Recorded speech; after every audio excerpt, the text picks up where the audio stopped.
Nikki, I have some extra cash. How do I actually invest it without losing it all?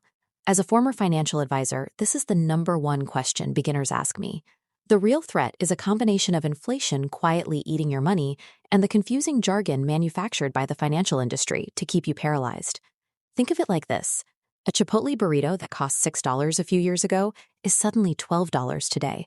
If your money is just sitting in a regular checking account, the math is working against you. You are losing purchasing power every single day. We can fix this right now. I'm going to break down a precise 3-step mechanical fix to reclaim your purchasing power. And at the end, I'll do a live demonstration where we buy an investment together. Starting in 2026 requires a beautifully simple tool called an index fund, allowing you to bypass the gamble of picking individual tech stocks. Remember those old Nintendo game cartridges that literally had 100 games in one? You bought a single piece of plastic, but instantly owned a massive library of games. An index fund, specifically an S&P 500 index fund like VOO, operates on the exact same logic. You make one single purchase that grants you instant diversified ownership.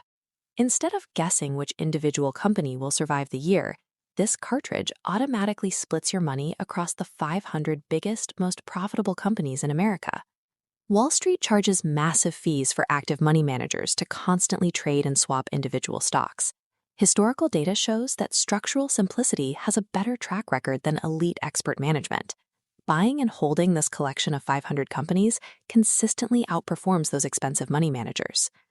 Even knowing the math, psychology plays tricks.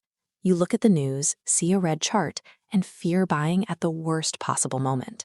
Let's test that nightmare scenario using a 20-year study from Charles Schwab. They tracked a hypothetical investor with the worst luck imaginable. This chart tracks our unlucky investor over 2 decades. They place their cash at the exact peak right before every major market crash. But zooming out on this same timeline reveals the impact of time. After 20 years of writing out those drops, that market timer still made nearly 3 times more money than the person who left their cash in the bank out of fear. When you consistently invest your money over decades, mechanical consistency neutralizes the need for perfect market timing. All right, enough theory. Let's actually execute this strategy right now. I've got my Robinhood app pulled up, and we are going to walk through a live purchase. Keep it incredibly simple.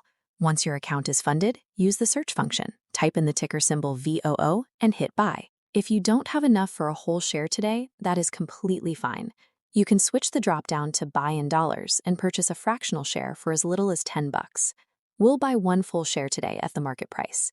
Hit review, physically swipe up to submit, and your order is complete. Congratulations! You are officially a part owner of the 500 most powerful companies in the United States. That entire process, crossing the threshold from bystander to active investor, took less than 60 seconds of frictionless action. Wealth building is a game of endurance and consistency over decades. It ignores the promise of overnight hacks or quick wins. Use the subscribe button as a personal system to stay on track and maintain these financial habits. Now I want to hear from you. What is the specific fear still holding you back from making your first investment? Let me know down in the comments. Because once you cross that line, you realize that overcoming the psychological paralysis of starting is the most difficult hurdle to achieving lifelong financial freedom. Thank you for watching.